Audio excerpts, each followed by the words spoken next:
She was sentenced to death, but at the last second, she said something that changed her fate and shocked everyone. Dear viewers, welcome to our channel. Subscribe to receive more stories every day. Elena sat in the courtroom, her expression calm but weary. What once felt like a fair trial had now turned into a media frenzy, a spectacle watched by millions across the country. The Daily News painted her as a cold-hearted woman, responsible for the worst kind of betrayal.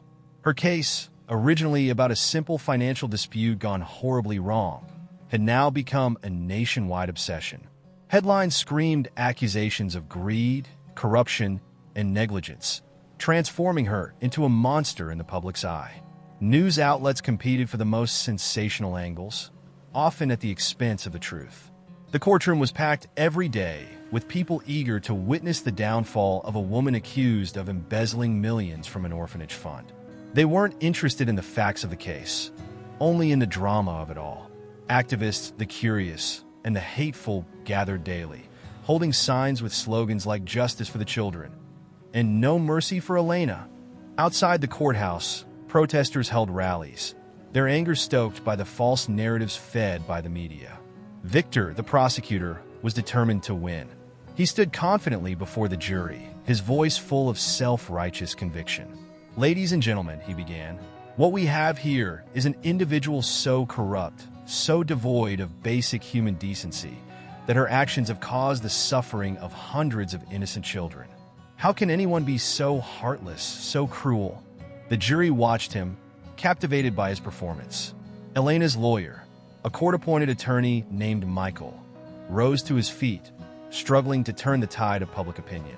"What shocks the conscience," Michael began, "is how quickly we have forgotten one of the most important principles of our justice system, the presumption of innocence. My client, Elena, has been convicted in the court of public opinion before she ever stepped into this courtroom. But it was no use. The media had already branded Elena as guilty. Social media platforms buzzed with accusations and wild theories about her. The public saw her as a villain, a symbol of greed in a world where corruption often went unpunished. Her only hope was that the truth would eventually come to light, even as the world seemed to turn against her. Inside her mind, Elena replayed the events that had led to this moment. 5 years ago, she had been a successful accountant, tasked with overseeing the finances of a large charitable organization. When she discovered discrepancies in the books, she confronted her boss, Victor, the same man now standing as prosecutor in her trial.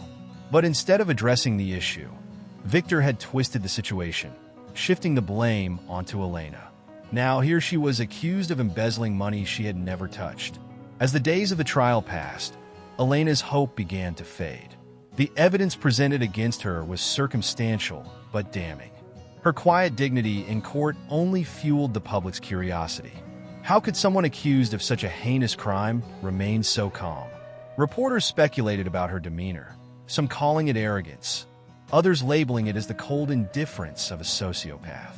Michael approached her one afternoon during a break in the trial. "Elena, you need to speak up. Tell your side of the story. The silence is only fueling the narrative that you're guilty. We need to present the truth to counter these accusations." Elena met his gaze, her expression calm but resolute. "It won't matter what I say, Michael. The truth is too inconvenient for them. My words will be lost in the storm of their convictions." Michael sighed in frustration. But the truth is the foundation of justice. We have to believe that it will prevail, no matter how hopeless it seems. Elena smiled faintly, her eyes distant. "The truth is a lonely companion, especially in times like these. It stays with me, even when everyone else has turned their back. I find peace in that truth, not in the idea that they will ever believe me." Despite Michael's best efforts, Elena refused to take the stand. She had made her peace with the fact that the world had already condemned her. All she could do was hold on to the truth, even if no one else cared to hear it. Her silence became a point of intrigue, with the public growing more fascinated by her refusal to defend herself. Speculation about what she might be hiding ran rampant in the media. How can she stay so calm in the face of such serious accusations? One reporter mused during an evening broadcast. What secrets lie behind Elena's silence? But for Elena, that serenity was not a calculated strategy. It was the only refuge she had left. In the whirlwind of accusations and lies, it allowed her to keep her head high, to face whatever came next with grace and dignity.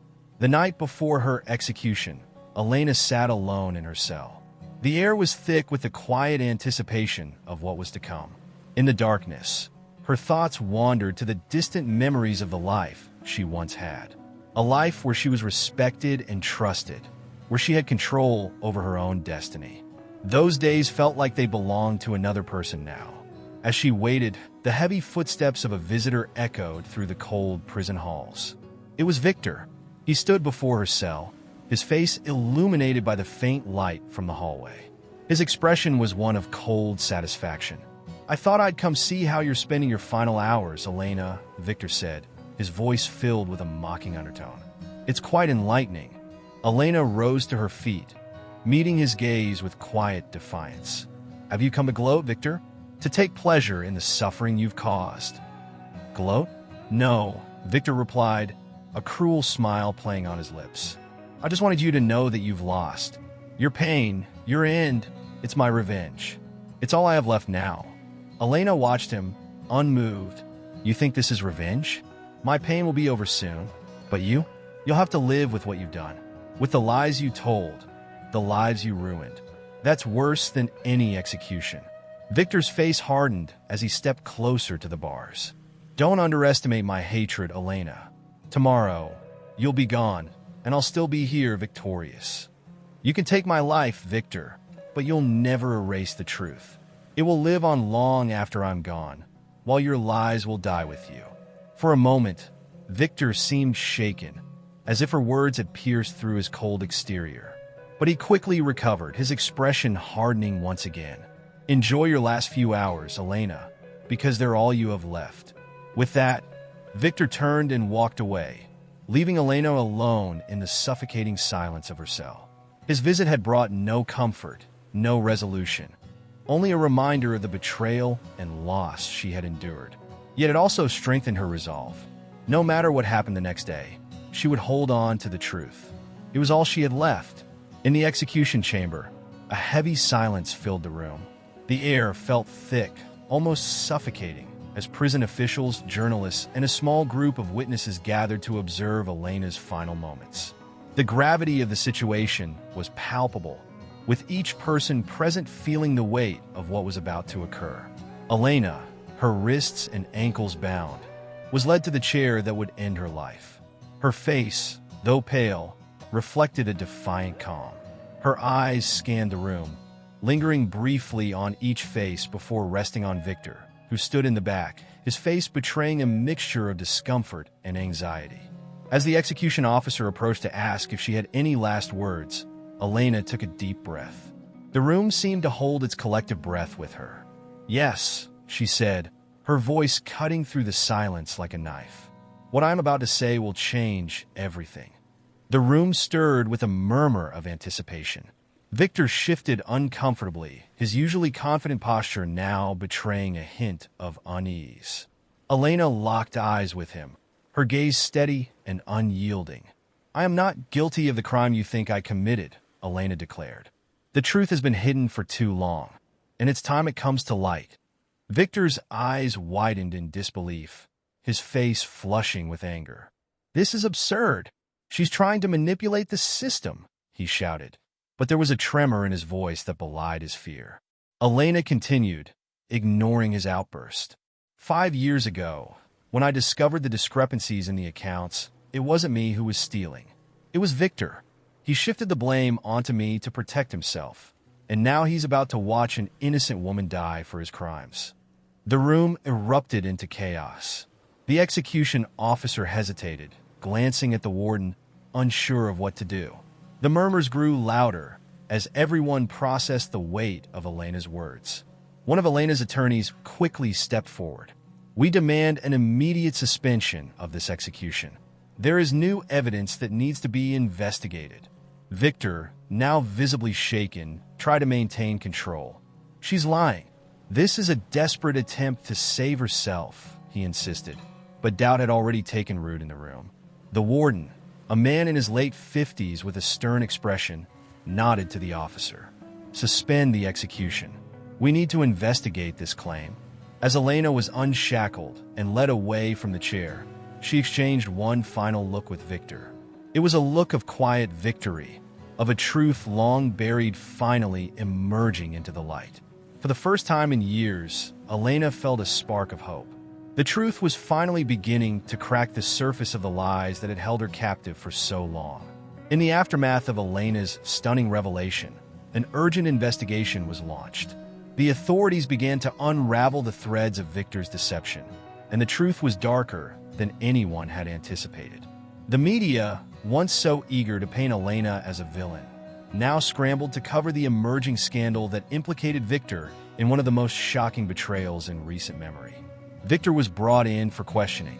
Sitting in the interrogation room, his once powerful presence had diminished under the weight of his guilt. Across from him sat Detective Perez, a seasoned investigator known for his relentless pursuit of justice. "Let's get to the truth, Victor," Perez said, his voice cold and precise. "Your relationship with Elena wasn't just professional, was it? You were the one pulling the strings all along." Victor tried to maintain his composure, but the cracks were showing. "It's more complicated than that," he replied, his voice faltering. "But she's still guilty of embezzlement. I didn't do anything wrong." Perez raised an eyebrow, unimpressed. "Complicated, huh? Let's talk about the financial discrepancies you covered up. You shifted the blame onto Elena to protect your career, didn't you?" Victor swallowed hard, his confidence quickly fading. "I never intended for things to go this far. I needed to protect myself." "Protect yourself?" Perez repeated, leaning in. "At the cost of an innocent woman's life? You knew exactly what you were doing."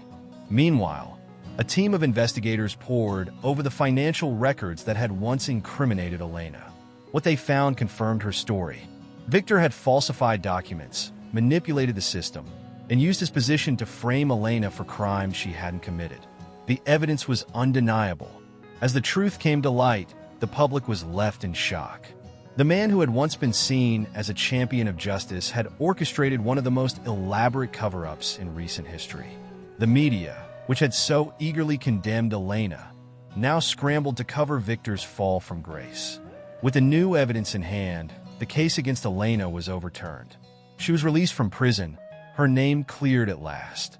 The news of her exoneration spread quickly, and the public's perception of her shifted dramatically. What had once been a story of scandal and betrayal had now become a tale of resilience and redemption. Elena's release was met with both celebration and reflection. She had spent years in prison for a crime she hadn't committed, but now, as a free woman, she was determined to rebuild her life. Rather than retreat into obscurity, Elena chose to remain in the city where her trial had taken place. She refused to be driven away by the lies that had nearly destroyed her. With the compensation she received for the wrongful conviction, Elena founded a legal advocacy center dedicated to helping others who had been wrongfully accused or had faced abuses of power. She wanted to ensure that no one else would have to endure the same nightmare she had. The center quickly gained recognition for its work, becoming a vital resource for the community. Sophia, the young daughter she had been separated from for so long, was finally reunited with her mother. Although their relationship had been strained by years of distance and lies, they slowly began to rebuild their bond. Sophia, now a teenager, admired her mother's strength and resilience. Together, they worked to move past the trauma of their separation and to forge a new path forward. As for Victor, his life took a very different turn. He was stripped of his title, his reputation in ruins. He faced criminal charges for his role in framing Elena, and his downfall became a cautionary tale about the dangers of greed and deception. From his prison cell, Victor could only watch as the world moved on without him, his once bright future now reduced to ashes. In the years that followed, Elena's Legal Advocacy Center became a beacon of hope for those who had been wronged by the justice system. She used her experience to fight for others who had been silenced or betrayed, turning her pain into a powerful tool for change. Her story became an inspiration to many, a reminder that the truth can survive even in the darkest of times. Sophia, inspired by her mother's courage, took an active role in the center's work. Together, they transformed their personal tragedy into something meaningful, helping countless people find the justice they deserved.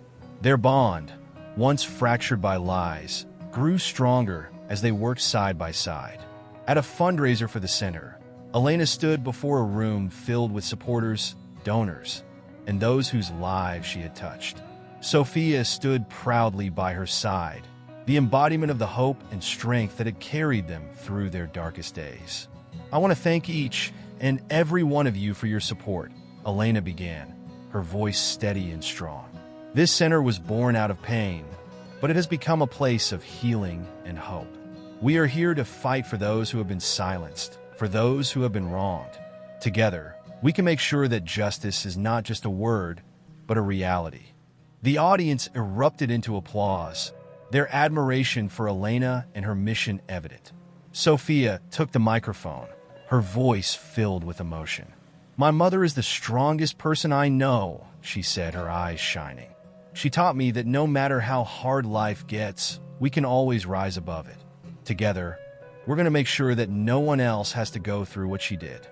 The applause grew louder, and for a moment, Elena and Sophia stood together, taking in the support and love of the people around them. It was a moment of triumph, not just for them, but for everyone who had ever faced injustice. The story ends on a note of hope, showing that even in the face of overwhelming odds, truth and justice can prevail. Elena's journey, marked by betrayal and suffering, had transformed her into a symbol of strength and resilience. Together with Sophia, she had built something powerful, something that would continue to inspire and change lives for years to come. This completes the revised version of the story with changes to names, facts, and dialogues while maintaining the original narrative structure and length of around 20,000 tokens. Let me know if you need further modifications. Dear viewers, thank you for watching. If you like this story, please subscribe to our channel to receive more stories every day. Share with us what you think of this story.